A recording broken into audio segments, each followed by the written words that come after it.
Preparation for the short rains.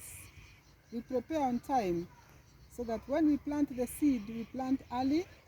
Dry planting is the best because the seed will be found in the soil ready for the rains.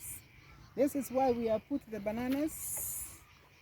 There is a seasonal river there, but it is dry because the weather has been so bad and because climate change is here with us. We need to mitigate and do the right thing to conserve the little there is. Our practices will yield good crop. Let's plant early. Let's plant early. Agriculture. Let's plant early. Let's prepare and be ready. Politics is over. Let's go back to the farm.